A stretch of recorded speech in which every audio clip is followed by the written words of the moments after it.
മതതീവ്രവാദ ഭീകരവാദ സംഘടനകളുടെ സാന്നിധ്യം ഒരു തരത്തിലുള്ള നിയന്ത്രണവുമില്ലാതെ അവരുടെ പ്രതിഷേധങ്ങൾ തുടരുകയാണ്. വഖഫ് നിയമ ഭേദഗതി ബില്ല് പാസ്സായതിന്റെ മറവിൽ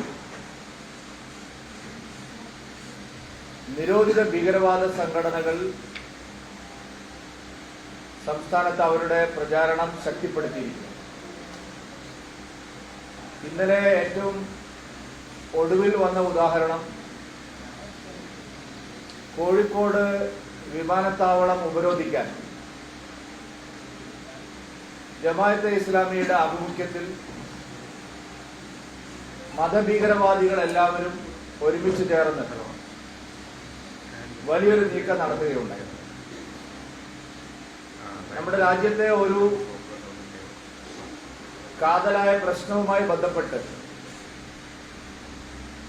പ്രതിഷേധ പ്രകടനങ്ങൾ സംഘടിപ്പിക്കാൻ ജനാധിപത്യപരമായി എല്ലാവർക്കും അവകാശമുണ്ട്. എന്നാൽ ഇന്നലെ നടന്നത് ജനാധിപത്യപരമായ ഒരു പ്രതിഷേധമല്ല. ആ പ്രകടനത്തിലുടനീളം പ്രദർശിപ്പിക്കപ്പെട്ട ചിത്രങ്ങളും ഉയർത്തപ്പെട്ട മുദ്രാവാക്യങ്ങളും ഈ രാജ്യത്തിനെതിരായി നിലകൊള്ളുന്ന ആഗോളതല ഭീകരവാദ സംഘടനകളുടെ സന്ദേശമായിരുന്നു. കോഴിക്കോട് വിമാനത്താവളം ഉപരോധിക്കാൻ വേണ്ടി സോളിഡാരിറ്റിയുടെ പേരിൽ നടന്ന പ്രതിഷേധ സമരത്തിൽ മുസ്ലിം ബ്രദർഹുഡിന്റെ സ്ഥാപകന്റെ ചിത്രമാണ് പ്രധാനമായും പ്രദർശിപ്പിക്കപ്പെട്ടത്. മുസ്ലിം ബ്രദർഹുഡിന്റെ സ്ഥാപകൻ ഇമാം ഹസനുൽ ബന്ന ഇന്ത്യയിലെ ഒരു പ്രതിഷേധത്തിന്, വഖഫ് നിയമ ഭേദഗതിക്കെതിരായിട്ടുള്ള ഒരു പ്രതിഷേധത്തിന് എന്തുകൊണ്ടായിരിക്കും മുസ്ലിം ബ്രദർഹുഡിന്റെ സ്ഥാപകന്റെ ചിത്രം ഇവിടെ പ്രദർശിപ്പിക്കുന്നത്? മുസ്ലിം ബ്രദർഹുഡ് അതിന്റെ ജന്മസ്ഥാനമായിട്ടുള്ള ഈജിപ്തിൽ തന്നെ നിരോധിക്കപ്പെട്ടിട്ടുള്ള സംഘടനയാണ്. അവരുടെ പ്രസിഡന്റിനെ വധിക്കാൻ ഗൂഢാലോചന നടത്തിയ കേസിന്റെ പേരിൽ അവർ തന്നെ കൊന്ന ആളാണ്. മാത്രമല്ല, സൗദി അറേബ്യ അടക്കം മുസ്ലിം ബ്രദർഹുഡിന്റെ എല്ലാ പ്രവർത്തനങ്ങളും പ്രചാരണങ്ങളും നിരോധിച്ചിട്ടുള്ളതാണ്.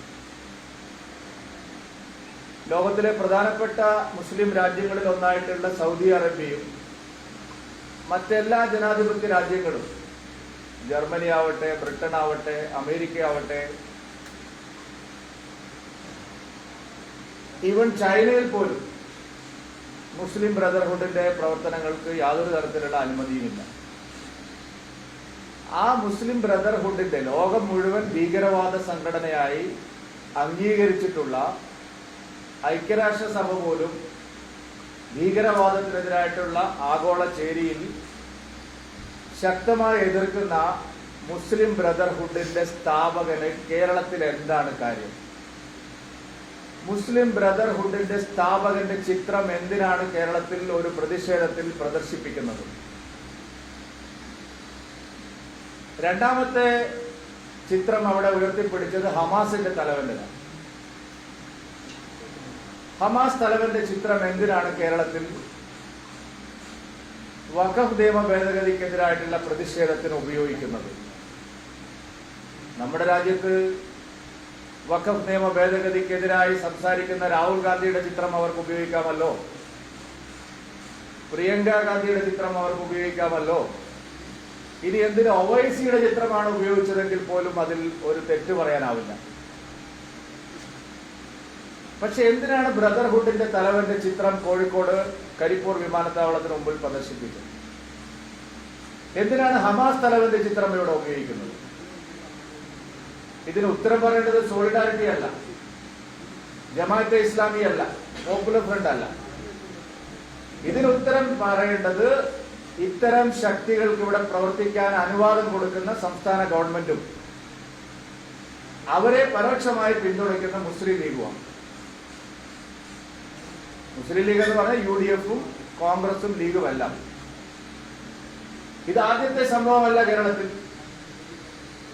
കേരളത്തിൽ മുസ്ലിം സംഘടനകൾ നടത്തിയ ഒരു വെർച്വൽ റാലിയെ അഭിസംബോധന ചെയ്തുകൊണ്ട് ഹമാസിന്റെ ഇപ്പോഴത്തെ തലവൻ സംസാരിച്ചു.